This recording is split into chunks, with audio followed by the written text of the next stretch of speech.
ಎಲ್ಲರಿಗೂ ನಮಸ್ಕಾರಗಳು.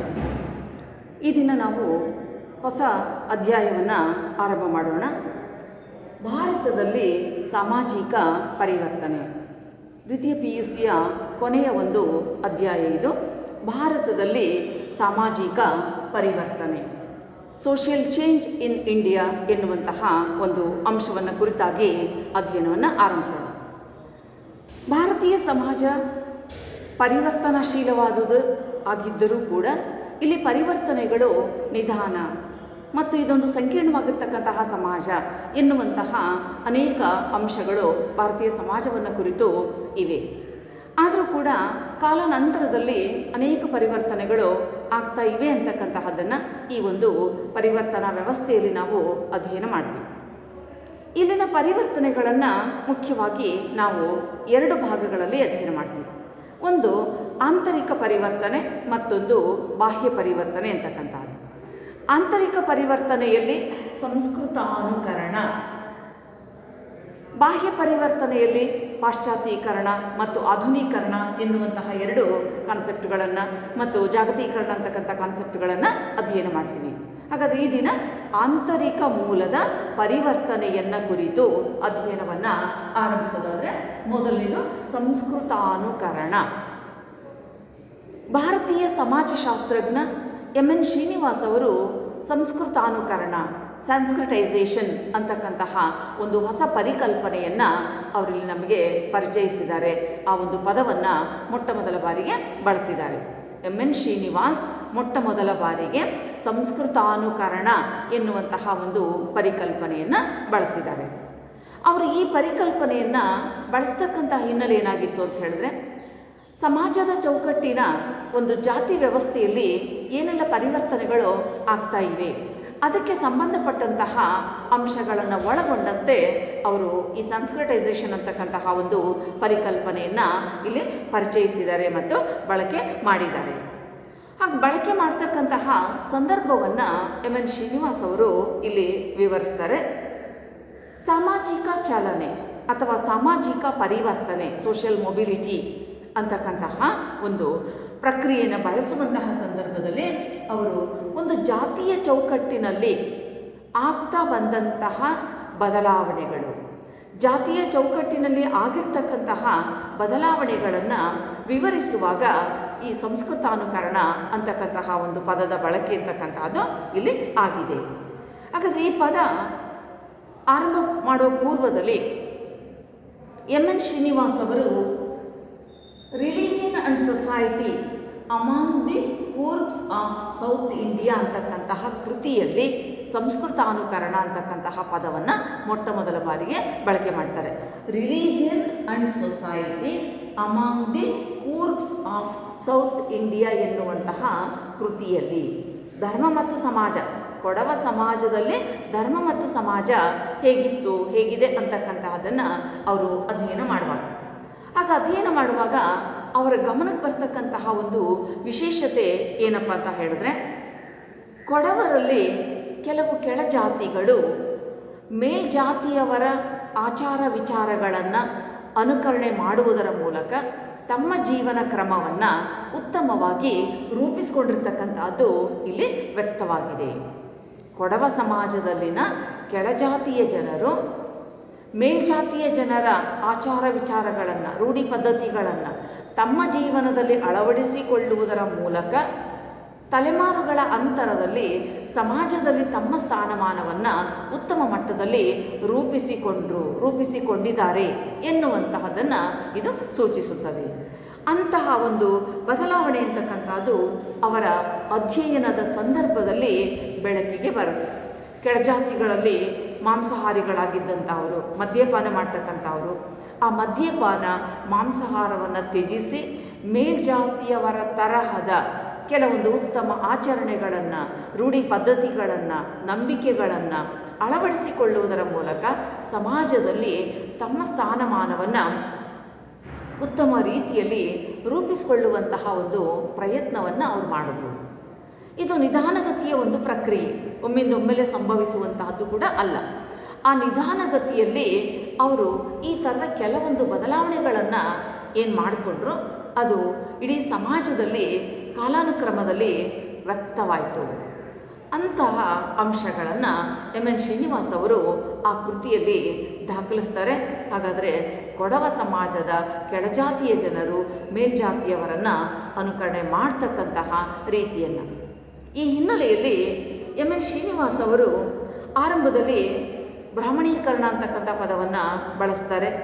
ಆದರೆ ಅವ್ರಿಗೆ ಯಾಕೋ ಅದು ಬ್ರಾಹ್ಮಣೀಕರಣ ಅಂತಕ್ಕಂತಹ ಪದ ಅಷ್ಟು ಸಮಂಜಸ ಆಗಲಿಲ್ಲ. ಹಾಗಾಗಿ ಕೊನೆಯಲ್ಲಿ ಅವರು ಸಂಸ್ಕೃತಾನುಕರಣ, ಸಂಸ್ಕೃತೈಸೇಷನ್ ಅಂತಕ್ಕಂತಹ ಪದವನ್ನೇ ಅವರಲ್ಲಿ ಉಳಿಕೆ ಮಾಡಿ ಅದನ್ನು ಬಳಕೆ ಮಾಡಿದ್ರು.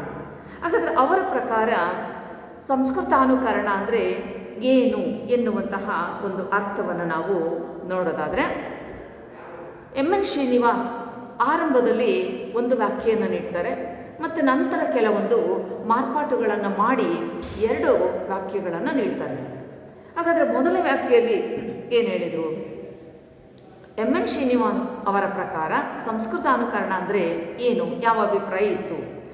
ಜಾತಿಯ ಏಣಿ ಶ್ರೇಣಿಯಲ್ಲಿ ತನ್ನ ಅಂತಸ್ತನ್ನು ಹೆಚ್ಚಿಸಿಕೊಳ್ಳುವ ಉದ್ದೇಶದಿಂದ ಕೆಳಜಾತಿಯ ಜನರು ಸಸ್ಯಾಹಾರಿಗಳಾಗಿ ಮಾಂಸಾಹಾರವನ್ನು, ಮದ್ಯಪಾನವನ್ನು ತ್ಯಜಿಸಿ ತಲೆಮಾರುಗಳ ಅಂತರದಲ್ಲಿ ತಮ್ಮ ಸ್ಥಾನಮಾನವನ್ನು ಹೆಚ್ಚಿಸಿಕೊಳ್ಳಲು ಉನ್ನತ ಜಾತಿಯ ಜನರನ್ನು ಅನುಕರಣೆ ಮಾಡ್ತಕ್ಕಂತಹ ಒಂದು ಪ್ರಯತ್ನ. ಇದನ್ನು ಅವರು ಆರಂಭದಲ್ಲಿ ಸಂಸ್ಕೃತಾನುಕರಣ ಅಂಥೇಳಿ ಕರೆದರು. ನಂತರ ಕೆಲವೊಂದು ಬದಲಾವಣೆಯನ್ನು ಮಾಡಿಬಿಟ್ಟು ಈ ಒಂದು ವ್ಯಾಖ್ಯಾನವನ್ನು ಮತ್ತಷ್ಟು ಪರಿಷ್ಕರಿಸ್ತಾರೆ.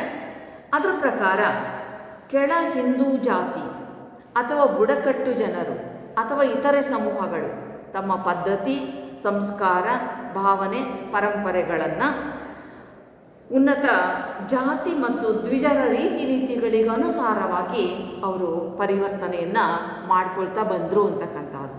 ಅಂದರೆ ಇಲ್ಲಿ ಕೆಳಜಾತಿಯವರು ಅಂಥೇಳಿ ಹೇಳಿದಾಗ ಅದರಲ್ಲಿ ಬುಡಕಟ್ಟು ಜನರನ್ನು ಕೂಡ ಅವರು ಸೇರ್ಪಡೆ ಮಾಡ್ತಾ ಹೋದರು. ಹೀಗಾಗಿ ಕೆಳಜಾತಿಯ ಜನರು ಮೇಲ್ಜಾತಿಯ ಜನರ ಜೀವನ ವಿಧಾನ, ಆಚರಣೆ, ರೂಢಿ, ಪದ್ಧತಿ, ನಂಬಿಕೆ ಇವುಗಳನ್ನು ಅನುಕರಣೆ ಮಾಡಿ ತಮ್ಮ ಜೀವನದಲ್ಲಿ ಅಳವಡಿಸಿಕೊಂಡು ಆ ಮೂಲಕ ಕಾಲಾನಂತರದಲ್ಲಿ, ತಲೆಮಾರುಗಳ ಅಂತರದಲ್ಲಿ ಸಮಾಜದಲ್ಲಿ ಉತ್ತಮವಾದ ಉನ್ನತ ಮಟ್ಟದ ಸ್ಥಾನಮಾನಗಳನ್ನು ಪಡೀತಕ್ಕಂತಹ ಒಂದು ಪ್ರಕ್ರಿಯೆ ಇದಾಗಿತ್ತು ಎನ್ನುವಂತಹದ್ದನ್ನು ಅವರಲ್ಲಿ ಹೇಳ್ತಾರೆ. ಹಾಗಾದರೆ ಎಮ್ ಎನ್ ಶ್ರೀನಿವಾಸ್ ಅವರು ಮೊಟ್ಟ ಮೊದಲ ಬಾರಿಗೆ ಸಂಸ್ಕೃತಾನುಕರಣ ಅಂತಕ್ಕಂತಹ ಒಂದು ಪರಿಕಲ್ಪನೆಯನ್ನು ಬಳಕೆ ಮಾಡ್ತಾರೆ. ಯಾವ ಗ್ರಂಥದ ಮೂಲಕ? Religion and society among the Coorgs of South India ಎನ್ನುವಂತಹ ಕೃತಿಯ ಮೂಲಕ ಬಳಕೆ ಮಾಡ್ತಾ ಮಾನವನ ಆಂತರಿಕ ಮೂಲದ ಬದಲಾವಣೆಗಳನ್ನು ಸೂಚಿಸ್ತಕ್ಕಂಥದ್ದು ಸಂಸ್ಕೃತಾನುಕರಣ ಅಂತಕ್ಕಂತಹ ಅಂಶವನ್ನು ಹೇಳ್ತಾ ಅಲ್ಲಾಗಿರ್ತಕ್ಕಂತಹ ಬದಲಾವಣೆಗಳನ್ನು ಸ್ಪಷ್ಟವಾಗಿ ತಿಳಿಸ್ತಾ ಕೆಳಜಾತಿಯ ಜನರು ಮಾಂಸಾಹಾರವನ್ನು ತ್ಯಜಿಸಿ, ಮದ್ಯಪಾನವನ್ನು ತ್ಯಜಿಸಿ ಕಾಲಾನಂತರದಲ್ಲಿ ಉನ್ನತ ಜಾತಿಯ ಜನರ ಆಚಾರ, ವಿಚಾರ, ಜೀವನ ಪದ್ಧತಿ, ಜೀವನ ಶೈಲಿ ಇವುಗಳನ್ನು ಅನುಕರಣೆ ಮಾಡಿ ತಮ್ಮ ಜೀವನದಲ್ಲಿ ಅಳವಡಿಸ್ಕೊಳ್ತಕ್ಕಂತಹ ಒಂದು ಪ್ರಯತ್ನವನ್ನು ಮಾಡಿದ್ರು. ಅದನ್ನು ಅವರಲ್ಲಿ ಸಂಸ್ಕೃತಾನುಕರಣ ಅಂತಕ್ಕಂತಹ ಅರ್ಥದಲ್ಲಿ ಅವರಲ್ಲಿ ಬಳಕೆ ಮಾಡ್ತಾ ಹೋಗ್ತಾರೆ. ಅಂದರೆ ಸಮಾಜದಲ್ಲಾಗ್ತಕ್ಕಂತಹ ಪ್ರಮುಖ ಬದಲಾವಣೆಗಳನ್ನು ಇದು ಸೂಚಿಸುತ್ತದೆ ಎನ್ನುವುದು. ನಂತರ ಇದಕ್ಕೆ ಸಂಬಂಧಪಟ್ಟಂತೆ ಸಂಸ್ಕೃತಾನುಕರಣದಲ್ಲಿ ಯಾವ ಅಂಶಗಳು ಪ್ರಮುಖವಾಗಿದ್ದವು, ಏನೆಲ್ಲ ಅಂಶಗಳು ಮುಖ್ಯವಾಗಿದ್ದವು ನೋಡಿ. ಇಲ್ಲಿ 9 ಅಂಶಗಳು ಮುಖ್ಯವಾಗ್ತವೆ ಸಂಸ್ಕೃತಾನುಕರಣ ಪ್ರಕ್ರಿಯೆಯಲ್ಲಿ. ಇನ್ ದ ಪ್ರೊಸೆಸ್ ಆಫ್ ಸಂಸ್ಕೃತೈಸೇಷನ್ ಕೆಲವು ಅಂಶಗಳು ಏನು ಮುಖ್ಯವಾಗ್ತವೆ? ಒಂದು, ಕ್ರಿಯಾವಿಧಿಗಳು, ವಿವಾಹ, ವಿಧವೆಯರನ್ನು ನೋಡಿಕೊಳ್ಳುವ ರೀತಿ, ಸ್ತ್ರೀಯರನ್ನು ನೋಡಿಕೊಳ್ಳುವ ರೀತಿ, ರಕ್ತ ಸಂಬಂಧ, ತತ್ವ ಆದರ್ಶಗಳು, ಆಹಾರ ಪದ್ಧತಿ, ಉಡುಗೆ ತೊಡುಗೆಗಳು, ನಾಮಕರಣ ಸಂಸ್ಕೃತಿ. ಈ ಎಲ್ಲ ವಿಚಾರಗಳಲ್ಲಿಯೂ ಕೆಳಜಾತಿಯ ಜನರು ಹೇಗೆ ಮೇಲ್ಜಾತಿಯ ಜನರ ಪದ್ಧತಿಗಳನ್ನು ಅನುಕರಣೆ ಮಾಡ್ತಾ ಬಂದರು. ಯಾಕೆಂದರೆ ಈ ಮೂಲಕವೇ ಅವರು ಸಮಾಜದಲ್ಲಿ ತಮ್ಮ ಸ್ಥಾನಮಾನವನ್ನು ಹೆಚ್ಚಿಸಿಕೊಳ್ಳುವಂತಹ ಒಂದು ಪ್ರಯತ್ನವನ್ನು ಮಾಡಿದರು. ಹಾಗಾಗಿ ಈ ವ್ಯವಸ್ಥೆಯ ಮೂಲಕ ಹೇಗೆ ಸಾಧ್ಯ ಆಯಿತು, ಹೇಗೆ ಈ ಒಂದು ಬದಲಾವಣೆಗಳು ಅಂತಕ್ಕಂಥವುಗಳು ಇಲ್ಲಿ ಕಂಡು ಬಂದವು ಎನ್ನುವಂತಹದ್ದನ್ನು ನಾವಿಲ್ಲಿ ಗಮನಿಸೋದಾದರೆ, ಸಂಸ್ಕೃತಾನುಕರಣ ಮೂಲಭೂತವಾಗಿ ಉನ್ನತ ಜಾತಿಯವರನ್ನು ಅನುಕರಣೆ ಮಾಡ್ತಾ ಇದ್ದಂತಹದ್ದು. ಆ ಮೂಲಕ ಮಾತ್ರವೇ ಸಮಾಜದಲ್ಲಿ ನಮ್ಮ ಸ್ಥಾನಮಾನಗಳು ಉತ್ತಮ ಮಟ್ಟದಲ್ಲಿ ರೂಪುಗೊಳ್ಳುತ್ತವೆ ಎನ್ನುವ ಒಂದು ತೀವ್ರತರವಾದಂತಹ ನಂಬಿಕೆ ಮತ್ತು ಆ ಒಂದು ಭಾವನೆಯಿಂದ ಸಂಸ್ಕೃತಾನುಕರಣ ಅಂತಕ್ಕಂಥದ್ದು ಆರಂಭ ಆಗುತ್ತೆ. ಅಲ್ಲಿ ಪ್ರಮುಖವಾಗ್ತಕ್ಕಂತಹ ವಿಷಯಗಳು ಯಾವುದು ಅಂತ ಹೇಳಿದ್ರೆ, ಮೊದಲನೇದು ಕ್ರಿಯಾವಿಧಿಗಳು. ಕೆಳಜಾತಿಗಳು ಮತ್ತು ಮೇಲ್ಜಾತಿಗಳ ಕ್ರಿಯಾವಿಧಿಗಳು ಅಂದರೆ ಧಾರ್ಮಿಕ ಆಚರಣೆಗಳು, ಪೂಜಾ ವಿಧಾನಗಳು, ನಂಬಿಕೆಗಳು, ಇವೆಲ್ಲವುಗಳಲ್ಲಿ ಬಹಳಷ್ಟು ವ್ಯತ್ಯಾಸ ಅಂತಕ್ಕಂತಹದ್ದು ಇತ್ತು. ಪೂಜಾ ವಿಧಾನಗಳಾಗಿರ್ಬೋದು, ಮಂತ್ರಘೋಷಗಳ ಬಳಕೆ ಆಗಿರ್ಬೋದು, ನಂಬಿಕೆಗಳಾಗಿರ್ಬೋದು, ಈ ಎಲ್ಲ ಆಚರಣೆಗಳು ಕ್ರಿಯಾವಿಧಿಗಳು. ಇವುಗಳನ್ನು ಕೆಳಜಾತಿಯ ಜನರು ಬದಲಿಸಿ ಮೇಲ್ಜಾತಿಯ ಜನರು ಅನುಸರಿಸ್ತಾ ಇದ್ದಂತಹ ಕ್ರಿಯಾವಿಧಿಗಳು ಅಂದರೆ ಪೂಜೆ ಪುನಸ್ಕಾರಗಳು, ಆಚರಣೆಗಳು, ತೀರ್ಥಯಾತ್ರೆ, ನಂಬಿಕೆಗಳು, ಸಂಪ್ರದಾಯಗಳು, ಇವೆಲ್ಲವುಗಳನ್ನು ಅವರು ಮೇಲ್ಜಾತಿಯ ಜನರ ತರಹ ಅಳವಡಿಸಿಕೊಳ್ಳುವಂತಹ, ಅನುಸರಿಸುವಂತಹ ಒಂದು ವ್ಯವಸ್ಥೆಯನ್ನು ತಮ್ಮಲ್ಲಿ ಅಳವಡಿಸ್ಕೊಂಡ್ರು. ಇದರಿಂದಾಗಿ ಅವರ ಜೀವನ ಶೈಲಿಯಲ್ಲಿ ಕೆಲವಾದರೂ ಪರಿವರ್ತನೆಗಳು ಆಗೋದಕ್ಕೆ ಸಾಧ್ಯ ಅಂತಕ್ಕಂಥದ್ದು ಆಯಿತು. ಹಾಗಾಗಿ ಇಲ್ಲಿ ಕ್ರಿಯಾವಿಧಿಗಳ ಮೂಲಕ ಅವರು ಸಂಸ್ಕೃತಾನುಕರಣಕ್ಕೆ ಒಳಪಟ್ಟರು. ಎರಡನೆಯದು ವಿವಾಹ. ನಮ್ಮ ವೈವಾಹಿಕ ವ್ಯವಸ್ಥೆಯಲ್ಲಿ ಬ್ರಾಹ್ಮಣರಲ್ಲಿ ಹೆಣ್ಣು ಮಕ್ಕಳು ಪ್ರಾಪ್ತ ವಯಸ್ಸಿಗೆ ಬರೋ ಮುಂಚೆನೇ ಅವರ ವಿವಾಹ ಆಗಬೇಕು ಅಂತಕ್ಕಂತಹ ನಂಬಿಕೆ ಮತ್ತು ತಂದೆಯ ಒಂದು ಮೂಲಭೂತವಾದ ಕರ್ತವ್ಯ ಎನ್ನುವಂಥ ಭಾವನೆ ಇತ್ತು. ಅಂದರೆ ಕೆಳಜಾತಿಗಳಲ್ಲಿ ಬಾಲ್ಯ ವಿವಾಹ ಏನೋ ಆಚರಣೆಯಲ್ಲಿ ಇರಲಿಲ್ಲ. ಆದರೆ ಮೇಲ್ಜಾತಿಯವರಲ್ಲಿ ಇದ್ದಂತಹ ಈ ಆಚರಣೆಯನ್ನು ಅಳವಡಿಸ್ಕೊಳ್ಳುವಂಥ ಪ್ರಯತ್ನವನ್ನು ಮಾಡಿದ್ರು. ಯಾಕೆಂದರೆ ಅವರ ಉದ್ದೇಶ ಏನಾಗಿತ್ತು? ಮೇಲ್ಜಾತಿಯವರ ಆಚರಣೆಗಳನ್ನು ತಾವು ಅಳವಡಿಸ್ಕೊಳ್ಬೇಕು ಅಂತಕ್ಕಂಥದ್ದಾಗಿತ್ತು. ಹಾಗಾಗಿ ಅಲ್ಲಿ ಬಾಲ್ಯ ವಿವಾಹ ಪದ್ಧತಿಯಂತಹ ಆಚರಣೆಗಳು ಅಸ್ತಿತ್ವಕ್ಕೆ ಬರೋದಕ್ಕೆ ಅವಕಾಶ ಆಯಿತು ಮತ್ತು ಅನೇಕ ಬದಲಾವಣೆಗಳಲ್ಲಿ ವಿವಾಹವನ್ನು ಅವರು ಶಾಶ್ವತ ಅಂಥೇಳಿ ಬ್ರಾಹ್ಮಣರಂತೆ ಪರಿಗಣಿಸತೊಡಗಿದರು. ಅದಕ್ಕೂ ಮೊದಲೇನಾಗಿತ್ತು? ತಡವಾಗಿ ವಿವಾಹ ಆಗ್ತಕ್ಕಂಥದ್ದು, ಎಷ್ಟೋ ಸಾರಿ ವಿಚ್ಛೇದನ ಅಂತಂದರೆ ಕಾನೂನಿನ ಒಂದು ಚೌಕಟ್ಟು ಅಲ್ಲದೆ ಹೋದ್ರೂ ಕೂಡ ಪತಿ ಪತ್ನಿಯರು ಪ್ರತ್ಯೇಕವಾಗ್ತಕ್ಕಂಥದ್ದು ಕೆಳಜಾತಿಗಳಲ್ಲಿ ಸಾಮಾನ್ಯವಾಗಿತ್ತು. ಆದರೆ ಮೇಲ್ಜಾತಿಯವರ ಅನುಕರಣೆಯಿಂದ ಅಂತಹ ಒಂದು ಪದ್ಧತಿಯನ್ನು ಕೂಡ ಅವರು ಬದಲಾಯಿಸಿಕೊಳ್ಳುವಂಥ ಪ್ರಯತ್ನವನ್ನು ಮಾಡ್ತಾರೆ. ವಿವಾಹ ಸಂಬಂಧವನ್ನು ಶಾಶ್ವತ ಸಂಬಂಧ ಅಂಥೇಳಿ ಮೇಲ್ಜಾತಿಯವರ ರೀತಿ ನೀತಿಗೆ ಅನುಗುಣವಾಗಿ ಅವರು ಬದಲಾವಣೆಗಳನ್ನು ಮಾಡಿಕೊಳ್ಳುವಂಥ ಪ್ರಯತ್ನವನ್ನು ಮಾಡಿದ್ರು. ಹಾಗಾಗಿ ಇಲ್ಲಿ ವಿವಾಹದ ಮೂಲಕ ಕೆಲವೊಂದು ಪರಿವರ್ತನೆಗಳು ಆಯಿತು. ವಿಧವೆಯರನ್ನು ನೋಡಿಕೊಳ್ಳುವ ರೀತಿ ಅಥವಾ ನೋಡುವ ರೀತಿ. ಬ್ರಾಹ್ಮಣರಲ್ಲಿ ವಿಧವೆಯರಿಗೆ ಪುನರ್ವಿವಾಹಕ್ಕೆ ಅಥವಾ ಮರು ವಿವಾಹಕ್ಕೆ ಅವಕಾಶಗಳು ಇರಲಿಲ್ಲ. ಅವರೊಂದು ರೀತಿ ಕೇಶಮುಂಡನ ಕೂದಲನ್ನೆಲ್ಲ ಕತ್ತರಿಸ್ಕೊಂಡು ಅವರದೇ ಆದಂತಹ ಒಂದು ಪ್ರತ್ಯೇಕಿಸಲ್ಪಟ್ಟಂಥ ಜೀವನವನ್ನು ನಡೆಸ್ತಾ ಇದ್ದರು. ಆದರೆ ಬೇರೆ ಬೇರೆ ಯಾವುದೇ ಧಾರ್ಮಿಕ ಚಟುವಟಿಕೆಗಳು, ಧಾರ್ಮಿಕ ಸಮಾರಂಭಗಳು ಇವುಗಳಲ್ಲಿ ಅವರು ಪಾಲ್ಗೊಳ್ಳುವಂತೆ ಇರಲೇ ಇಲ್ಲ. ಆದರೆ ಕೆಳಜಾತಿಯಲ್ಲಿ ಈ ಥರದ ರೆಸ್ಟ್ರಿಕ್ಷನ್ಸ್ ಇರಲಿಲ್ಲ. ಅವರಲ್ಲಿ ಪುನರ್ವಿವಾಹಕ್ಕೂ ಅವಕಾಶ ಇತ್ತು, ವಿಚ್ಛೇದನಕ್ಕೂ ಅವಕಾಶಗಳಿತ್ತು, ಅನೇಕ ಒಂದು ಫ್ಲೆಕ್ಸಿಬಿಲಿಟಿ ಇತ್ತು.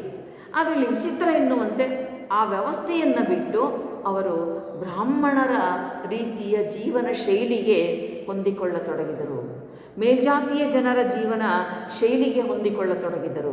ಹಾಗಾಗಿ ಇಲ್ಲಿ ವಿಧವೆಯರನ್ನ ನೋಡ್ಕೊಳ್ತಕ್ಕಂತಹ ರೀತಿಯಲ್ಲಿ ಮೇಲ್ಜಾತಿಯವರನ್ನು ಅನುಕರಣೆ ಮಾಡ್ತಾ ತಮ್ಮಲ್ಲಿದ್ದಂತಹ ಒಂದು ಸರಳವಾದಂಥ ಪದ್ಧತಿಗಳನ್ನು ಅವರು ಬದಲಾಯಿಸಿಕೊಳ್ಳುವಂತಹ ಪ್ರಯತ್ನವನ್ನು ಮಾಡಿದ್ರು.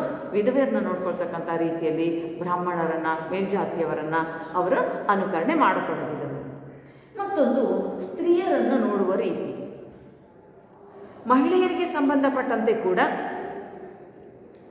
ಸಾಮಾನ್ಯವಾಗಿ ಹಾಗೆ ನೋಡಿದ್ರೆ ಕೆಳಜಾತಿಯ ಸ್ತ್ರೀಯರೇ ಸ್ವಲ್ಪ ಸ್ವತಂತ್ರವಾಗಿದ್ದರು, ಹೆಚ್ಚು ಅವಕಾಶಗಳನ್ನು ತಮ್ಮದಾಗಿಸ್ಕೊಂಡಿದ್ರು. ಆದರೆ ಇಲ್ಲಿ ಮೇಲ್ಜಾತಿಯವರಲ್ಲಿ ಸ್ತ್ರೀಯರಿಗೆ ಸ್ಥಾನಮಾನಗಳು ಸ್ವಲ್ಪ ಕನಿಷ್ಠವಾಗೇ ಇದ್ದವು. ಯಾಕೆಂದರೆ ಅವರು ಧಾರ್ಮಿಕ ಆಚರಣೆಗಳಲ್ಲಿ ಪಾಲ್ಗೊಳ್ಬೇಕಾಗಿತ್ತು, ಪತಿ ಹೇಳ್ದಾಗ ಕೇಳಬೇಕಾಗಿತ್ತು, ಪತಿಯನ್ನು ಅನುಸರಿಸಬೇಕಾಗಿತ್ತು. ಮತ್ತು ಕೆಲವು ಸಂದರ್ಭಗಳಲ್ಲಿ ಋತುಚಕ್ರದ ಸಂದರ್ಭಗಳಾಗಿರ್ಬೋದು, ತಾಯಿ ಮಗುವನ್ನು ಪಡೆದಂತಹ ಸಂದರ್ಭ ಆಗಿರ್ಬೋದು, ಅಂಥ ಆಚರಣೆಗಳಲ್ಲಿ ಅವ್ರನ್ನ ಪ್ರತ್ಯೇಕಿಸಲ್ಪಟ್ಟೆ ನೋಡ್ಕೋತಾ ಇದ್ರು. ಅದು ಕೆಳಜಾತಿಗಳಲ್ಲಿ ಅವ್ರಿಗೆ ಅವಕಾಶಗಳಿದ್ದರೂ ಕೂಡ ಅವರೇನು ಮಾಡಿದ್ರು, ಮೇಲ್ಜಾತಿಯವರನ್ನು ಅನುಕರಣೆ ಮಾಡತೊಡಗಿದ್ರು. ಮೇಲ್ಜಾತಿಯಲ್ಲಿ ಸ್ತ್ರೀಯರನ್ನ ಹೇಗೆ ನೋಡ್ಕೋತಾ ಇದ್ದಾರೆ ಹಾಗೆ ನೋಡಿಕೊಳ್ಳುವಂತಹ ಒಂದು ಪ್ರಯತ್ನವನ್ನು ಮಾಡಿದ್ರು. ಇಲ್ಲಿ ಒಳ್ಳೆಯದು ಅಥವಾ ಸರಿ ತಪ್ಪು ಅನ್ನೋದಕ್ಕಿಂತ ಮೇಲ್ಜಾತಿಯವರನ್ನ ಅನುಕರಣೆ ಮಾಡಬೇಕು ಅನ್ನೋದಷ್ಟೇ ಅವರ ದೃಷ್ಟಿಯಲ್ಲಿದ್ದರಿಂದ ಇಲ್ಲಿ ವಿರುದ್ಧವಾಗಿರ್ತಕ್ಕಂತಹ ಒಂದು ಪರಿವರ್ತನೆಗಳು ಸ್ತ್ರೀಯರನ್ನು ನೋಡಿಕೊಳ್ಳುವಂತಹ ರೀತಿಯಲ್ಲಿ ಕಂಡುಬಂದವು. ಆ ಥರದ ಒಂದು ಬೆಳವಣಿಗೆಗಳು ಅಂತಕ್ಕಂಥವುಗಳು ಇಲ್ಲಿ ಸಂಸ್ಕೃತಾನುಕರಣದಿಂದ ಸಾಧ್ಯ ಆದವು. ಮತ್ತೊಂದು ರಕ್ತ ಸಂಬಂಧ, ಬ್ಲಡ್ ರಿಲೇಷನ್ ಅಥವಾ ಕಿನ್ಶಿಪ್ ಅಂತ ಹೇಳಿ ಕರೀತೀವಿ. ಈ ರಕ್ತ ಸಂಬಂಧಕ್ಕೆ ಸಂಬಂಧಪಟ್ಟಂತೆ ಮೇಲ್ಜಾತಿಗಳು ಪುತ್ರ ಸಂತಾನಕ್ಕೆ ಹೆಚ್ಚು ಪ್ರಾಮುಖ್ಯತೆ ನೀಡಿದರು. ಆದರೆ ಕೆಳಜಾತಿಗಳಲ್ಲಿ ಹಾಗೇನೂ ಇರಲಿಲ್ಲ. ಯಾಕೆಂದರೆ ಅವರಲ್ಲಿ ಆಸ್ತಿಯ ಪರಿಕಲ್ಪನೆ ಅದೇನು ಅಂತ ವಿಶೇಷವಾಗಿ ಇಲ್ಲದೇ ಇದ್ದರಿಂದ ಆ ಥರದ ವ್ಯತ್ಯಾಸಗಳು ಅವರಲ್ಲಿ ಅಷ್ಟೊಂದು ಪ್ರಮಾಣದಲ್ಲಿ ಇರಲಿಲ್ಲ. ಯಾವಾಗ ಈ ಅನುಕರಣೆ ಆರಂಭ ಆಯಿತು, ಸಂಸ್ಕೃತಾನುಕರಣ ಆರಂಭ ಆಯಿತು, ಆ ಸಂದರ್ಭದಲ್ಲಿ ಕೆಳಜಾತಿಯ ಜನರು ಕೂಡ ಗಂಡು ಮಕ್ಕಳಿಗೆ ಹೆಚ್ಚು ಪ್ರಾಶಸ್ತ್ಯವನ್ನು ಕೊಡ್ತಕ್ಕಂಥದ್ದು, ಹೆಚ್ಚು ಪ್ರಾಧಾನ್ಯತೆಯನ್ನು ಕೊಡ್ತಕ್ಕಂತಹ ಬೆಳವಣಿಗೆಗಳು ಇಲ್ಲಿ ಮತ್ತೆ ಆರಂಭ ಆದವು ಅಂತಕ್ಕಂತಹದ್ದನ್ನು ನೋಡ್ತೀವಿ. ಹೀಗಾಗಿ ಇವತ್ತು ಕೆಳಜಾತಿಗಳಲ್ಲೂ ಕೂಡ ಗಂಡು ಮಕ್ಕಳಿಗೆ ಹೆಚ್ಚು ಪ್ರಾಶಸ್ತ್ಯ, ಗಂಡು ಮಕ್ಕಳಿಗೆ ಹೆಚ್ಚಿನ ಒಂದು ಆದ್ಯತೆ ಅಂತಕ್ಕಂತಹದ್ದು ದೊರೀತಾ ಇರತಕ್ಕಂತಹದ್ದನ್ನು ನಾವಿಲ್ಲಿ ನೋಡ್ತೀವಿ. ಹೀಗೆ ಆ ಒಂದು ರಕ್ತ ಸಂಬಂಧದ ಚೌಕಟ್ಟಿನಲ್ಲೂ ಕೂಡ ಕೆಲವೊಂದು ಪರಿವರ್ತನೆಗಳು ಆಗಿರ್ತಕ್ಕಂಥದ್ದನ್ನು ನೋಡ್ತೀವಿ. ಮತ್ತೊಂದು ತತ್ವ ಆದರ್ಶಗಳು. ತಮ್ಮ ದಿನನಿತ್ಯದ ಬದುಕಿನ ಆದರ್ಶಗಳು, ತತ್ವಗಳು, ಪರಂಪರೆಗಳು ಇವುಗಳ ಬಗ್ಗೆ ಬಂದಾಗ ಮೇಲ್ಜಾತಿಯ ಜನರು ಪಾಪ, ಪುಣ್ಯ, ಸ್ವರ್ಗ, ನರಕ, ಸಂಸ್ಕಾರ, ಮೋಕ್ಷ ಈ ಥರದ ಪರಿಕಲ್ಪನೆಗಳನ್ನು ಬಳಸ್ತಾ ಇದ್ರು. ಕೆಳಜಾತಿಗಳಲ್ಲಿ ಇಷ್ಟೊಂದು ಈ ಅಂಶಗಳಿಗೆ ಯಾವುದೇ ರೀತಿಯ ಒಂದು ಆದ್ಯತೆ ಅಂತಕ್ಕಂಥದ್ದು ಇರಲಿಲ್ಲ. ಹಾಗೆಯೇ ಮೇಲ್ಜಾತಿಯವರು ಅವರೆಲ್ಲರೂ ಆಹಾರ ಪದ್ಧತಿಗಳಲ್ಲಿ ತಮ್ಮದೇ ಆದಂತಹ ಒಂದು ಆಚರಣೆಗಳನ್ನು ಅಳವಡಿಸ್ಕೊಂಡಿದ್ರು.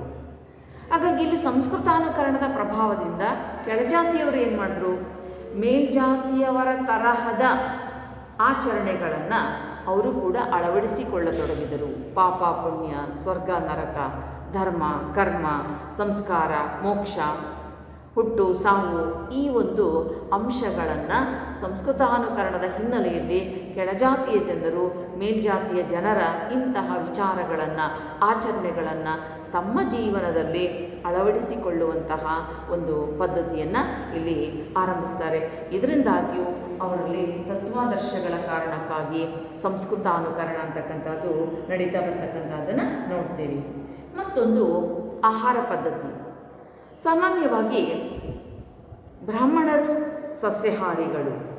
ಅದರಲ್ಲಿ ಕೆಲವೊಂದು ಕಡೆ ಕಾಶ್ಮೀರಿ ಮತ್ತು ಬಂಗಾಳಿ ಬ್ರಾಹ್ಮಣರನ್ನ ಹೊರತುಪಡಿಸಿದ್ರೆ, ಕಾಶ್ಮೀರಿ ಬ್ರಾಹ್ಮಣರು, ಬಂಗಾಳಿ ಬ್ರಾಹ್ಮಣರು ಮಾಂಸಾಹಾರಿಗಳು, ಅವರನ್ನು ಮತ್ತು ಸಾರಸ್ವತ ಬ್ರಾಹ್ಮಣರು ಇವ್ರನ್ನ ಹೊರತುಪಡಿಸಿದ್ರೆ ಇನ್ನು ಉಳಿದೆಲ್ಲ ಬ್ರಾಹ್ಮಣರು ಇಲ್ಲಿ ಸಸ್ಯಾಹಾರಿಗಳೇ. ಅಂತಹ ಒಂದು ಪ್ರಭಾವಕ್ಕೆ ಒಳಗಾಗ್ತಾರೆ. ಸಾಮಾನ್ಯವಾಗಿ ನಾವು ನೋಡ್ತೀವಿ ಕೆಳಜಾತಿಯ ಜನರೆಲ್ಲರೂ ಮಾಂಸಾಹಾರಿಗಳು. ಇಲ್ಲಿ ಪರಿವರ್ತನೆ, ಅನುಕರಣೆ ಅಂಥೇಳಿ ಆರಂಭ ಆದಾಗ ಕೆಳಜಾತಿಗಳು ತಮ್ಮ ಆಹಾರ ಪದ್ಧತಿಯನ್ನು ತ್ಯಜಿಸ್ತಾ ಹೋಗ್ತಾರೆ. ನೋಡಿ, ಇದು ಅಷ್ಟು ಸುಲಭದ ಪ್ರಶ್ನೆ ಅಲ್ಲ. ಯಾಕೆಂದರೆ ಸಂಸ್ಕೃತಾನುಕರಣ ನಾವು ಮೇಲ್ಜಾತಿಯವ್ರ ಥರ ಬದುಕೋದಕ್ಕೆ ಪ್ರಯತ್ನ ಮಾಡ್ತಾರೆ, ಅನುಕರಣೆ ಮಾಡ್ತಾರೆ ಅಂತ ಸರಳವಾಗಿ ಹೇಳ್ತೀವಿ. ಆದರೆ ತಮ್ಮ ಆಚರಣೆಗಳನ್ನು ಬಿಟ್ಟು ತಮ್ಮದಲ್ಲದ ಆಚರಣೆಗಳನ್ನು ಅನುಕರಣೆ ಮಾಡೋದಕ್ಕೆ ಹೋಗ್ತಕ್ಕಂತಹ ಸಂದರ್ಭದಲ್ಲಿ ಮಾಡುವಂತಹ ಪ್ರಯತ್ನ ಅಂತಿಂತಹದ್ದಲ್ಲ. ಅದು ಕಷ್ಟ ಅಲ್ಲದೆ ಸಂಸ್ಕೃತಿ ನಮ್ಮ ಆಂತರಿಕ ಜೀವನಕ್ಕೆ ಸಂಬಂಧಪಟ್ಟಂಥ ಅಂಶ. Culture is A internal aspect of A individual. ವ್ಯಕ್ತಿಯ ಆಂತರಿಕ ಸಂಗತಿ. ಅಂಥ ಆಂತರಿಕ ಸಂಗತಿಯನ್ನು ಇಲ್ಲಿ ಪರಿವರ್ತನೆ ಮಾಡ್ಕೊಳ್ತಾರೆ ಅಂದರೆ ಬದಲಾವಣೆಯ ತೀವ್ರತೆ ಅವರಲ್ಲಿ ಯಾವ ಪ್ರಮಾಣದಲ್ಲಿ ಇತ್ತು ಅಂತಕ್ಕಂಥದ್ದನ್ನು ನಾವು ನೋಡ್ತೀವಿ. ಯಾಕೆಂದರೆ ತಮ್ಮ ಆಹಾರ ಪದ್ಧತಿಯನ್ನು ಅಷ್ಟು ಸುಲಭವಾಗಿ ನಾವು ಯಾರೂ ಬದಲಾಯಿಸ್ಕೊಳ್ಳೋದಕ್ಕೆ ಇಷ್ಟಪಡೋದಿಲ್ಲ. ಹಾಗಿದ್ದರೂ ಕೂಡ ಕೆಳಜಾತಿಯ ಜನರು ಮಾಂಸಾಹಾರವನ್ನು ತ್ಯಜಿಸ್ತಾರೆ, ಮದ್ಯಪಾನವನ್ನು ತ್ಯಜಿಸ್ತಾರೆ. ಮೇಲ್ಜಾತಿಯವರ ತರಹ ಸಸ್ಯಾಹಾರಿಗಳಾಗಿ ಒಂದು ನಾಗರಿಕ ಜೀವನದ ಆಚರಣೆಗಳನ್ನು ಅವರ ತರಹ ಅವರ ಶೈಲಿಯಲ್ಲಿ ರೂಢಿಸಿಕೊಳ್ಳುವಂತಹ ಒಂದು ಪ್ರಯತ್ನವನ್ನು ಮಾಡ್ತಾರೆ. ಹೀಗಾಗಿ ನಾವಲ್ಲಿ ಅವರ ಆಹಾರ ಪದ್ಧತಿಯಲ್ಲಿ ಇಂತಹದ್ದೊಂದು ಮಹತ್ವದ ಬದಲಾವಣೆ, ಇದು ಕಾಲಾನಂತರದಲ್ಲಿ ಅವರ ಸ್ಥಾನಮಾನಗಳನ್ನೇ ಬದಲಾಯಿಸಿತು, ಅವರ ಜೀವನ ವಿಧಾನವನ್ನೇ ಬದಲಾಯಿಸಿತು. ಇಂತಹ ಒಂದು ಮಹತ್ವದ ಬೆಳವಣಿಗೆಗೆ, ಮಹತ್ವದ ಒಂದು ಪರಿವರ್ತನೆಗಳಾಗೋದಕ್ಕೆ ಇಲ್ಲಿ ಅವಕಾಶಗಳು ಅಂತಕ್ಕಂಥದ್ದು ಆಗಿದೆ. ಹಾಗಾಗಿ ಈ ಹಿನ್ನೆಲೆಯಲ್ಲಿ ಕೆಳಜಾತಿಯ ಜನರು ಮೇಲ್ಜಾತಿಯ ಜನರಂತೆ ಸಸ್ಯಾಹಾರವನ್ನು ಸ್ವೀಕರಿಸುವುದು, ಮಾಂಸಾಹಾರವನ್ನು ತ್ಯಜಿಸುವುದು, ಮದ್ಯಪಾನವನ್ನು ತ್ಯಜಿಸುವುದು ಮತ್ತು ಮೇಲ್ಜಾತಿಯ ಜನರು ಹೇಗೆ ಬದುಕ್ತಾ ಇದ್ದಾರೆ, ಹೇಗೆ ಅವರ ಆಚರಣೆಗಳೆಲ್ಲ ಇದ್ದಾವೆ, ಅದೇ ರೀತಿಯಲ್ಲಿ ಅವರು ಬದುಕುವಂತಹ ಒಂದು ಪ್ರಯತ್ನವನ್ನು ಮಾಡ್ತಾರೆ ತಮ್ಮ ಆಹಾರ ಪದ್ಧತಿಗಳನ್ನು ಬದಲಾಯಿಸಿಕೊಳ್ಳುವುದರ ಮೂಲಕ. ಹೀಗಾಗಿ ಕಾಲಾನಂತರದಲ್ಲಿ ಅವರು ಪರಿವರ್ತನೆ ಆಗೋದಕ್ಕೆ, ಸಂಸ್ಕೃತಾನುಕರಣ ಪ್ರಕ್ರಿಯೆಗೆ ಒಳಗಾಗೋದಕ್ಕೆ ಇದು ಅವಕಾಶವನ್ನು ಮಾಡಿಕೊಡ್ತಕ್ಕಂತಹ ಒಂದು ಸಂಗತಿ ಆಗುತ್ತೆ. ಮತ್ತೊಂದು ಉಡುಗೆ ತೊಡುಗೆ, ಉಡುಪುಗಳು, ಇವುಗಳಿಗೆ ಸಂಬಂಧಪಟ್ಟಂತೆ ಏನು ಬದಲಾವಣೆ ಆಯಿತು? ನಾವಿಲ್ಲಿ ಬ್ರಾಹ್ಮಣರನ್ನು ದ್ವಿಜರು ಅಂತ ಹೇಳ್ತಾ ಇದ್ವಿ. ದ್ವಿ ಅಂದರೆ ಎರಡು, ಜ ಅಂದರೆ ಹುಟ್ಟು. 2 ಸಾರಿ ಹುಟ್ಟನ್ನು ಪಡೆದಂಥವ್ರು. ಹೇಗೆ? ಒಂದು ಸಾರಿ ಸಹಜ ಹುಟ್ಟು, ತಾಯಿ ಗರ್ಭದಿಂದ ಜನಿಸ್ತಕ್ಕಂಥದ್ದು. ಮತ್ತೊಂದು ಅವ್ರು ಪಡ್ಕೊಳ್ತಕ್ಕಂತಹ ಸಂಸ್ಕಾರದಿಂದ, ಉಪನಯನದಿಂದ, ಸಂಸ್ಕಾರದಿಂದ ಮತ್ತೊಂದು ಹುಟ್ಟನ್ನು ಅವರು ಪಡ್ಕೊಳ್ತಾರೆ. ಅಂತಹ ದ್ವಿಜರ ಉಡುಗೆ ತೊಡುಗೆಗಳು ಹೇಗಿತ್ತು? ಅವರೆಲ್ಲರೂ ಕಡ್ಡಾಯವಾಗಿ ಜನಿವಾರವನ್ನು ಧರಿಸ್ತಾರೆ ಮತ್ತು ಧೋತಿ, ಶಾಲು, ಪೇಟ ಈ ಥರದ ಉಡುಗೆಗಳನ್ನು ಅವರು ಧರಿಸ್ತಕ್ಕಂಥದ್ದು. ಇಂತಹ ಆಚರಣೆಯಿಂದ ಪ್ರೇರಿತರಾದಂತಹವರು, ಈ ಬಗೆಯ ಆಚರಣೆಗಳಿಂದ ಪ್ರೇರಿತರಾದಂತಹ ಕೆಳಜಾತಿಯವರು ಅವ್ರ ತರಹದೇ ಬ್ರಾಹ್ಮಣರ ಶೈಲಿಯದೇ ಉಡುಗೆ ತೊಡುಗೆಗಳನ್ನು ಅವರು ಧರಿಸೋದಕ್ಕೆ ಆರಂಭ ಮಾಡ್ತಾರೆ. ಇದರಿಂದಾಗಿ ತಲೆಮಾರುಗಳ ಅಂತರದಲ್ಲಿ, ಕಡಿಮೆ ಅವಧಿಯಲ್ಲಿ ಸಾಧ್ಯ ಇಲ್ಲ, ತಲೆಮಾರುಗಳ ಅಂತರದಲ್ಲಿ ಅವರು ಸಮಾಜದಲ್ಲಿ ಉನ್ನತವಾದಂತಹ ಸ್ಥಾನಮಾನಗಳನ್ನು ಪಡೆಯೋದಕ್ಕೆ ಅರ್ಹರಾಗ್ತಾರೆ. ಹಾಗಾಗಿ ತಮ್ಮ ಉಡುಗೆ ತೊಡುಗೆ ಪದ್ಧತಿಗಳನ್ನು ತ್ಯಜಿಸಿ ಬ್ರಾಹ್ಮಣರ ಉಡುಗೆ ತೊಡುಗೆಗಳನ್ನು ಅಳವಡಿಸಿಕೊಳ್ಳುವಂತಹ ಒಂದು ಪ್ರಯತ್ನವನ್ನು ಮಾಡ್ತಾರೆ. ಆ ಮೂಲಕ ಅವರು ಸಂಸ್ಕೃತಾನುಕರಣಕ್ಕೆ ಒಳಗಾಗ್ತಾರೆ. ಇದು ಕೂಡ ಒಂದು ಮಹತ್ವದ ಅಂಶ ಆಗಿದೆ. ಮತ್ತೊಂದು ನಾಮಕರಣ ಸಂಸ್ಕೃತಿ. ಸಾಮಾನ್ಯವಾಗಿ ನಾವು ಪುರಾತನ ಸಮಾಜದಲ್ಲಿ ನೋಡ್ತಾ ಇದ್ವಿ, ಕೆಳಜಾತಿಗಳು ಅವರ ಹೆಸರುಗಳ ಶೈಲಿಯೇ ಬೇರೆ, ಮೇಲ್ಜಾತಿಗಳು ಅವರ ಹೆಸರುಗಳ ಶೈಲಿಯೇ ಬೇರೆ, ಅವರಿರ್ತಕ್ಕಂಥ ಹೆಸರುಗಳೇ ಬೇರೆ. ಯಾವುದಾದ್ರೂ ಒಂದು ಹೆಸರನ್ನು ಕೇಳಿದ ತಕ್ಷಣ ಅವರು ಇಂಥ ಜಾತಿಯವರು ಇರಬಹುದು ಅನ್ನುವ ಮಟ್ಟಿಗೆ ಜಾತಿ ಮತ್ತು ಆ ಹೆಸರುಗಳ ನಡುವೆ ಒಂದು ಸಂಬಂಧ ಅಂತಕ್ಕಂಥದ್ದು ಇತ್ತು. ಆದರೆ ಸಂಸ್ಕೃತಾನುಕರಣ ಪ್ರಕ್ರಿಯೆ ಆರಂಭ ಆದಾಗ ಕೆಳಜಾತಿಗಳು ಮೇಲ್ಜಾತಿಗಳನ್ನು ಅನುಕರಣೆ ಮಾಡ್ತಕ್ಕಂತಹ ಸಂದರ್ಭ ಆರಂಭ ಆದಾಗ ಏನಾಯಿತು? ಆ ಹೆಸರುಗಳನ್ನಿಡ್ತಕ್ಕಂಥ ಪದ್ಧತಿ, ನಾಮಕರಣದ ಪದ್ಧತಿಯಲ್ಲಿ ಹೆಸರುಗಳನ್ನಿಡ್ತಕ್ಕಂತಹ ರೀತಿಯೇ ಸಂಪೂರ್ಣವಾಗಿ ಇಲ್ಲಿ ಬದಲಾಗ್ತಾ ಬಂತು. ಅದಕ್ಕೊಂದೆರಡು ಉದಾಹರಣೆಗಳನ್ನು ನೋಡೋಣ ನಾವು. ಕೆಳಜಾತಿಗಳಲ್ಲಿ ಸಾಮಾನ್ಯವಾಗಿ ಏನು ಹೆಸರುಗಳಿರ್ತಾ ಇತ್ತು? ಕರಿಯ, ಕೆಂಪ, ಕೆಂಪಿ, ಕಾಳ, ತಿಮ್ಮ, ಮಾದ ಈ ಥರದ ಒಂದು ಹೆಸರುಗಳು ಇರ್ತಾಯಿತ್ತು. ಕರಿಯ, ಕೆಂಪ, ಕೆಂಪಿ, ಮಾದ, ಹೊನ್ನ, ತಿಮ್ಮ ಈ ಥರದ ಒಂದು ಹೆಸರುಗಳು ಇರ್ತಾಯಿತ್ತು. ಈ ಹೆಸರುಗಳ ರೀತಿ ಕೆಳಜಾತಿಯದು. ಆದರೆ ಮೇಲ್ಜಾತಿಗೆ ಬಂದಾಗ ಏನಾಗ್ತಾ ಇತ್ತು? ಬ್ರಾಹ್ಮಣರ ವಿಚಾರಕ್ಕೆ ಬಂದಾಗ ಮತ್ತು ಮೇಲ್ಜಾತಿಯವರ ಸಂದರ್ಭಕ್ಕೆ ಬಂದಾಗ ರಾಮ, ರಾಮಕೃಷ್ಣ, ಶಂಕರ, ಮಾಧವ, ಗೌರಿ, ಪಾರ್ವತಿ, ಶೋಭಾ, ಲಕ್ಷ್ಮಿ, ರಾಧೆ ಈ ಥರದ ಹೆಸರುಗಳು ಇಲ್ಲಿತ್ತು. ಆ ಹೆಸರುಗಳ ಮೂಲಕವೇ ಅವರ ಜಾತಿ ನಮಗೆ ಗೋಚರ ಆಗ್ತಾ ಇತ್ತು. ಯಾವಾಗ ಸಂಸ್ಕೃತಾನುಕರಣ ಅಂತಕ್ಕಂಥದ್ದು ಆರಂಭ ಆಯಿತು, ಕೆಳಜಾತಿಯ ಜನರು ತಮ್ಮ ಹೆಸರುಗಳನ್ನಿಡ್ತಕ್ಕಂಥ ಶೈಲಿಯನ್ನು, ನಾಮಕರಣದ ಪದ್ಧತಿಗಳನ್ನು ಅವರಲ್ಲಿ ಬದಲಾಯಿಸಿಕೊಂಡರು. ಅಂದರೆ ಇವತ್ತು ಕೆಳಜಾತಿಯವರು ಕೂಡ ಎಂಥ ಹೆಸರುಗಳನ್ನು ಇಡ್ತಾ ಇದ್ದಾರೆ ಅಂದರೆ, ಆ ಹೆಸರನ್ನು ಕೇಳಿದ್ರೆ ಇದು ಕೆಳಜಾತಿಯ ಹೆಸರೋ ಮೇಲ್ಜಾತಿಯ ಹೆಸರೋ ಗೊತ್ತೇ ಆಗದಿರುವಷ್ಟು ಪರಿವರ್ತನೆ ಅಂತಹದ್ದೊಂದು ಬದಲಾವಣೆ ಅಂತಕ್ಕಂಥದ್ದು ಇಲ್ಲಿ ಸಾಧ್ಯ ಆಗಿರ್ತಕ್ಕಂತಹದ್ದನ್ನು ನಾವಿಲ್ಲಿ ನೋಡ್ತೀವಿ. ಹಾಗಾದರೆ ನಾಮಕರಣ ಸಂಸ್ಕೃತಿಯಲ್ಲೂ ಕೂಡ ನಾವು ಅನೇಕ ಬದಲಾವಣೆಗಳನ್ನು ನೋಡ್ತೀವಿ. ಇವತ್ತು ನಮ್ಮ ಜಾತಿಗೂ ನಮ್ಮ ಹೆಸರಿಗೂ ಯಾವುದೇ ರೀತಿಯ ಸಂಬಂಧ ಇಲ್ಲ ಎನ್ನುವಂತಾಗಿದೆ. ಎಲ್ಲ ಜಾತಿಯ ಜನರು ಎಲ್ಲ ಆಧುನಿಕ ಶೈಲಿಯ ಹೆಸರುಗಳನ್ನು ಇಡ್ತಾ ಇದ್ದಾರೆ, ಹೆಸರುಗಳನ್ನು ಬಳಕೆ ಮಾಡ್ತಾ ಇದ್ದಾರೆ. ಇವತ್ತು ಒಂದು ಮಗು ಹುಡ್ತಾ ಇದೆ ಅಂತ ಹೇಳಿದ್ರೆ ಆ ಹೆಸರನ್ನ ಹೊಸ ಹೊಸ ಹೆಸರುಗಳನ್ನು ಒಳಗೊಂಡಂಥ ಪುಸ್ತಕಗಳೇ ಇವತ್ತು ಮಾರುಕಟ್ಟೆಯಲ್ಲಿ ಲಭ್ಯ ಇದ್ದಾವೆ. ಅದರ ಆಧಾರದ ಮೇಲೆ ಅತ್ಯಾಧುನಿಕ ಹೆಸರುಗಳನ್ನು, ನವೀನ ಹೆಸರುಗಳನ್ನು ಇಡ್ತಕ್ಕಂಥ ಪದ್ಧತಿ ಇವತ್ತು ಅದರ ಮುಂದುವರಿದ ಭಾಗವಾಗಿ ನಮಗೆ ಇಲ್ಲಿ ರೂಪಿತ ಆಗಿದೆ. ಈ ರೂಪದಲ್ಲಿ ನಾಮಕರಣ ಪದ್ಧತಿ, ನಾಮಕರಣ ಸಂಸ್ಕೃತಿ ಅಂತಕ್ಕಂತಹದ್ದು ಕೂಡ ಸಂಸ್ಕೃತಾನುಕರಣದ ಒಂದು ಬಹುಮುಖ್ಯವಾಗಿರ್ತಕ್ಕಂತಹ ಭಾಗ ಆಗಿ ನಮಗಿಲ್ಲಿ ಗೋಚರ ಆಗುತ್ತೆ. ಅಂದರೆ ಸಂಸ್ಕೃತಾನುಕರಣ, ಸಾಂಸ್ಕ್ರಿಟೈಸೇಷನ್ ಅಂತಕ್ಕಂತಹ ಕಾನ್ಸೆಪ್ಟೇ ನಮಗೇನನ್ನು ಸೂಚಿಸುತ್ತೆ? ಸಂಪೂರ್ಣವಾದಂತಹ ಬದಲಾವಣೆಗಳನ್ನು ಸೂಚಿಸುತ್ತೆ. ಅಲ್ಲಿ ಬದಲಾವಣೆಗಳು ಯಾವ ರೀತಿ ಬದಲಾವಣೆಗಳು?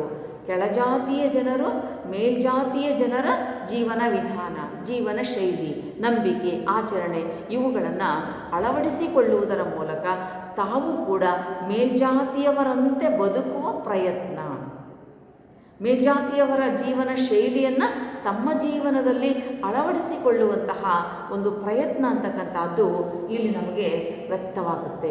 ಹಾಗಾದರೆ ಈ ಎಲ್ಲ ಅಂಶಗಳನ್ನು ಎಮ್.ಎನ್. ಶ್ರೀನಿವಾಸ್ ಅವರು religion and society among the Coorgs of South India ಎನ್ನುವ ಕೃತಿಯಲ್ಲಿ ಪ್ರಸ್ತಾಪನೆಯನ್ನು ಮಾಡಿದ್ದಾರೆ. ಆ ಕೃತಿಯ ಮೂಲಕ ಅವರು ನಮ್ಮ ಜಾತಿ ವ್ಯವಸ್ಥೆಯಲ್ಲಿ ಆದಂತಹ ಪರಿವರ್ತನೆಗಳನ್ನು, ಸಂಸ್ಕೃತಾನುಕರಣದ ಚಟುವಟಿಕೆಗಳನ್ನು ಅವರಲ್ಲಿ ಬಹಳ ವಿವರವಾಗಿ ವಿಶ್ಲೇಷಣೆ ಮಾಡುವಂತಹ ಒಂದು ಪ್ರಯತ್ನವನ್ನು ಮಾಡಿದ್ದಾರೆ. ಹೀಗೆ ಜಾತಿ ಆಧಾರಿತ ಚೌಕಟ್ಟಿನಲ್ಲಿ ಆಂತರಿಕ ಸಂಗತಿಗಳಿಗೆ ಒಳಗೊಂಡಂತೆ ಆಗ್ತಾ ಬಂದಿರುವಂತಹ ಪರಿವರ್ತನೆಗಳನ್ನು ಸಂಸ್ಕೃತಾನುಕರಣವು ಸೂಚಿಸುತ್ತದೆ ಮತ್ತು ನಮ್ಮ ಸಮಾಜದ ಪರಿವರ್ತನೆಗಳನ್ನು ಅದು ವ್ಯಕ್ತಪಡಿಸುವಂತಹ ಒಂದು ಪ್ರಯತ್ನವನ್ನು ಇಲ್ಲಿ ಮಾಡ್ತಾ ಇದೆ. ಹೀಗೆ ಸಮಾಜದ ಪರಿವರ್ತನೆಯನ್ನು ಸೂಚಿಸುವಂತಹದ್ದು, ಅದರಲ್ಲಿಯೂ ಆಂತರಿಕ ಪರಿವರ್ತನೆ ಅಷ್ಟು ಸುಲಭ ಅಲ್ಲ. ಅಂತಹ ಆಂತರಿಕ ವಿಚಾರಗಳನ್ನು ಪರಿವರ್ತನೆ ಮಾಡಿಕೊಳ್ಳುವುದರ ಮೂಲಕ ಸಂಸ್ಕೃತಾನುಕರಣ ಅಂತಕ್ಕಂತಹ ಒಂದು ಪ್ರಕ್ರಿಯೆ ಇಲ್ಲಿ ಒಂದು ಮಹತ್ವದ ಪಾತ್ರವನ್ನು ವಹಿಸ್ತಾ ಇದೆ. ಭಾರತೀಯ ಸಮಾಜದ ಜಾತಿ ವ್ಯವಸ್ಥೆಯನ್ನು ಕುರಿತು ಅಧ್ಯಯನ ಮಾಡುವಾಗ ನಮಗೆ ಸಂಸ್ಕೃತಾನುಕರಣ, ಸಾನ್ಸ್ಕ್ರಿಟೈಸೇಷನ್ ಅಂತಕ್ಕಂತಹ ಪ್ರಕ್ರಿಯೆ ಬಹಳ ಪ್ರಮುಖವಾದಂತಹ ಒಂದು ಪಾತ್ರವನ್ನು ವಹಿಸುತ್ತೆ. ಇಷ್ಟೆಲ್ಲ ವಿಚಾರಗಳ ಮೂಲಕ ಎಮ್.ಎನ್. ಶ್ರೀನಿವಾಸ್ ಹೇಳ್ತಾ ಬರ್ತಾರೆ. ಮತ್ತು ನಾವು ಇವತ್ತು ಪ್ರಸ್ತುತ ಸಮಾಜದಲ್ಲಿ ನೋಡ್ತಾ ಇದ್ದೀವಿ, ಯಾವುದೇ ಆಚರಣೆಗಳು ಕೆಲವೇ ಜಾತಿಗಳಿಗೆ ಸೀಮಿತವಾಗಿಲ್ಲ. ಇವತ್ತು ಎಲ್ಲ ಆಚರಣೆಗಳು ಎಲ್ಲ ಜಾತಿಯವರು ಅನುಸರಿಸ್ತಾ ಇರೋದರಿಂದ ಇಲ್ಲಿ ಒಬ್ಬ ವ್ಯಕ್ತಿಯ ಜಾತಿಯನ್ನು ಕೂಡ ನಾವು ಗುರುತಿಸಲಾರದೇ ಇರೋಷ್ಟು ಪರಿವರ್ತನೆಗಳು ಎಲ್ಲ ಜಾತಿಯ ಸಂದರ್ಭದಲ್ಲಿ ನಮಗೆ ಕಂಡುಬರ್ತವೆ.